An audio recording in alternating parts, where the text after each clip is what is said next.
Joel Embiid is finally back. He made his season debut tonight versus the New York Knicks in the NBA's opening game of the Emirates Cup, I believe it's called. I don't know how I want to feel about it, but we're going to talk about the good and the bad. There were also some good things that I did see tonight. We're going to talk about that. And there was a lone bright spot that has been the lone bright spot since the season started, and we're going to get into that. But without further ado, here's it. What's going on, Cliffhangers? We are back with another video. We are still on the road to 1,000 subscribers before the end of December. So make sure you hit that like button, you hit that subscribe button down below. It helps me. It takes 1 second. Would appreciate that. Also, make sure you hit that bell notification, become a part of Noti Gang to make sure you never miss a video, and you always get alerted. Also, join the Discord. It's a great community talking about the Sixers all the time. Link is in the description below, but let's get right into it. All right, so Joel Embiid came back tonight in a game versus the Knicks. Like I said, in the NBA's opening game of the Emirates Cup. We don't even talk about the score. Y'all need to know nothing about that. But I guess we're going to talk about the good and the bad from tonight's game from Joel. So right off the bat, I'm sure everybody can notice it. The defense was amazing. It looked like they were all on one string. It looked like the rotations were crisp. Everybody was guarding their man. They were staying in front of them so that didn't cause any overhelp. And then when players were overhelping, the rotations were so crisp that they were always contesting the shot. They were also contesting shots at the rim. And this is mainly because of Joel and how smart he is on defense.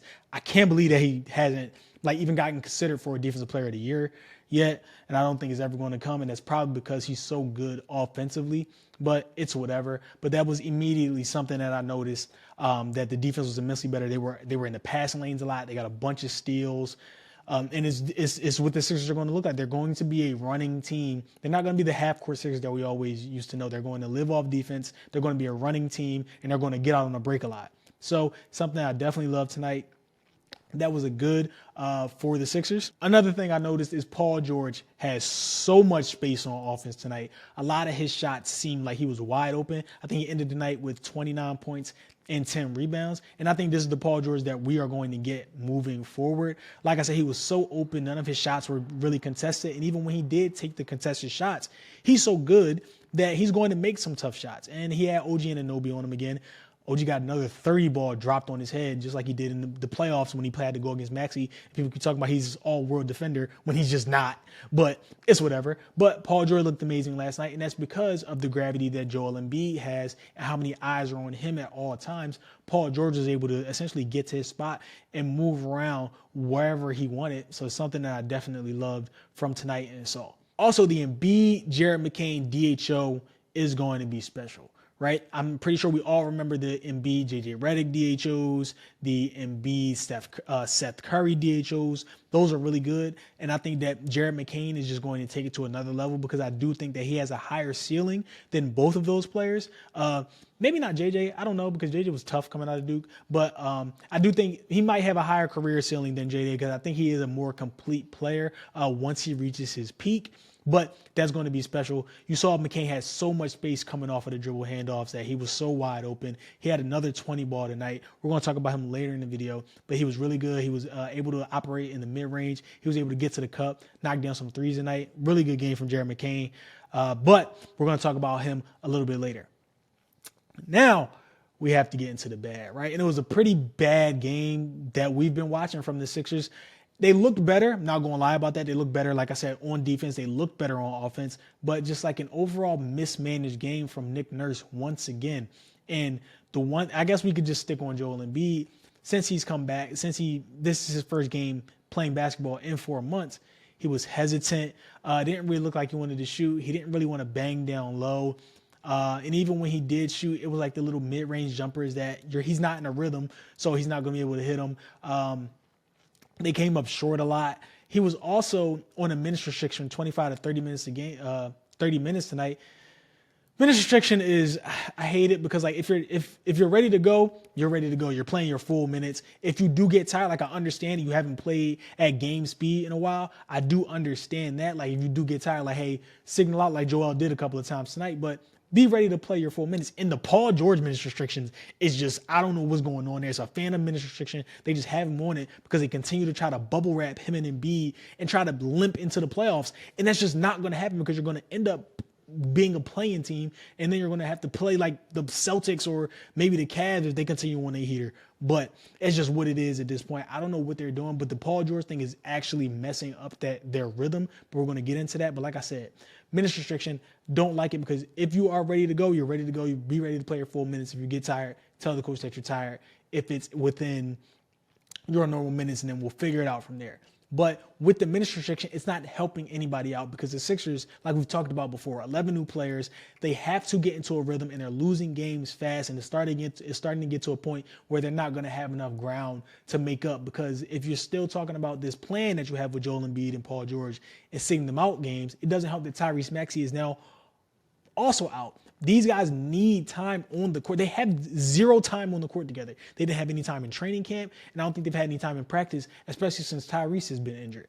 So they have to get into some type of rhythm in order to string along a win streak or 2 or 3 throughout the season, in order to keep them afloat and possibly still get to a top 4 seed. But right now, they're losing games, and they're losing games fast, and need to figure it out. And the minutes restriction thing isn't helping at all. Also, another thing that I noticed from Joel Embiid tonight, you're not in a rhythm, right? You haven't played basketball in 4 months. Try to get an easy bucket. He wasn't trying to get an easy layup all night. He had one, and that was on a dime from Jared McCain on the low post when Joel had Jalen Brunson on him. That was the only layup I think that he attempted. Everything other than that was a 3 or like a little mid-range jumper. And I get it. Those are his shots. But, bro, you're not in a rhythm right now. You need to go get under the rim and get in the post. I sound like a boomer, but you need to get in the post, and you need to try to get an easy layup. He didn't try to do that one time tonight. He didn't bang down low, and it may be a thing with his knee, like he's still conscious about it, but he needed to get an easy bucket tonight, and I didn't see him try to do that. Like I said, he was amazing defensively, but offensively, he just looked really hesitant, really iffy. I just would love to see him, even like last season, just go get yourself. You're you're probably the most physically imposing player in the NBA. Go bang down low. You had Cat on you. It was a couple of times you had I think he got like OG or something, or Mikal Bridges switched on to him, and he took like 2 dribbles and then shot a fadeaway. And it's like, bro, what are you doing? Last season, that's an easy layup for him. He doesn't get deep post position. He just needs to do that to get himself in a rhythm. You know you're not in the rhythm because you haven't played basketball. Get yourself in a rhythm, get some easy looks, see the ball go through the basket, and then work your way out from under the basket, and then try to draw the defense out more. But he didn't try to do that all last night, so that was disappointing to see. But, I mean, it's Joel Embiid. And I also have this thing to say. This is for the Joel Embiid should sit out until the playoffs crowd. I tried to tell y'all, that's not a thing in sports. You cannot just do that. You see, after Joel has missed 4 months, he can't just get off the couch and go score 30. I think he had 13 tonight. It's just not a thing with sports. You have to get into some type of rhythm. This is not, especially with Joel, this is not a player that can just get up and then be playoff ready and be like, all right, let's go win a championship. That has never happened in any sport. You cannot do that. So for the Embiid should sit until the playoffs crowd, this is what it's going to look like. I don't care if they had Tyrese Maxey tonight. Joel Embiid was going to look like that regardless, because he needs to get into a rhythm. And that's with any player in any sport. So I need y'all to tone that down a little bit. All right. But we can get into the lone bright spot of the Sixers season, and that is Jared McCain. After we all thought that he was an iffy pick, everybody wanted Dalton Connect. I think they found one. They found light-skinned Maxey. I don't know how else to explain it. Jared McCain's last 3 games, 23 points, 7 of 16 from the field, 3 rebounds, 4 of 10 from 3, 27 points, 10 from 18 from the field, 2 assists, 3 of 8 from 3, 18 points, 6 for 17 from the field, 2 assists, 4 of 9 from 3. And I'm not going to lie, we might got to start talking about rookie of the year, bro. You got Zach E, of course. You got Jalen Wells, I believe, as well over in Memphis. But if Jared McCain gets his average if he gets his averages up close to 20 points per game, then you got to start looking at him as a rookie of the year. And he's going to get more consistent minutes if he continues to play like this. And like I said, that Embiid, Jared McCain, DHO, it looks special tonight. And the way he can just create space and his ability to get the ball up on the glass as fast as he can, like I said in the last video, just like Maxey, his 3 is falling at a good clip right now.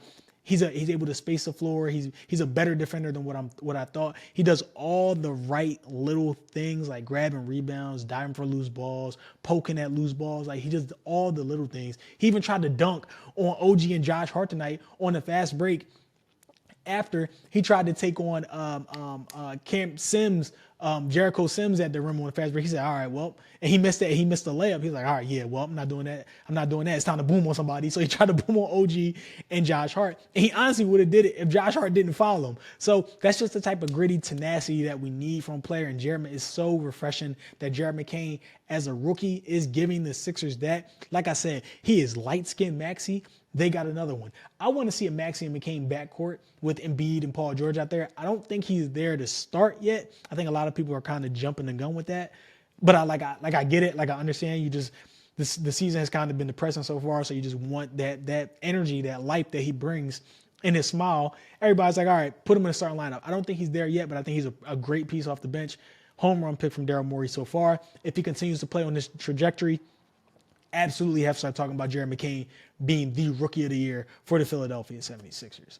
But there are some things that they have to work out, man. They have a back-to-back in Cleveland. We don't know if Joel Embiid and Paul George are going to play. They absolutely need to play because Tyrese Maxey is out. One of the two has to play. They have to try to get a win somewhere. And I don't even think it's going to come versus the Cavs because the Cavs are, 12-0 or 11-0 right now? They're looking like they're unbeatable. So it's like, they have to start to look at the schedule and see, all right, where can we get wins and when can we get everybody healthy? And they have to just scratch the Embiid, Paul George plan for right now, especially with Maxey hurt, because you need to get wins somewhere. You need to make sure that you're in a position to where you're going to be able to make the playoffs as a higher seed and be able to sit those two. So right now, they got to ball up top, bro. Them two just have to play. Whatever plan they had, take it out the window. You can maybe rest Embiid. You can give Embiid lesser minutes while they're playing, but he can't do the no back-to-backs. Like, it's just out the window. Paul George has to play his full complement of minutes, and it is what it is, right? So that's my thoughts on it. Embiid came back. I'm happy about that. I don't know. The Sixers are still not healthy, man. I'll holler at y'all, but make sure y'all hit that like button. Y'all hit that subscribe button down below. Join the Discord.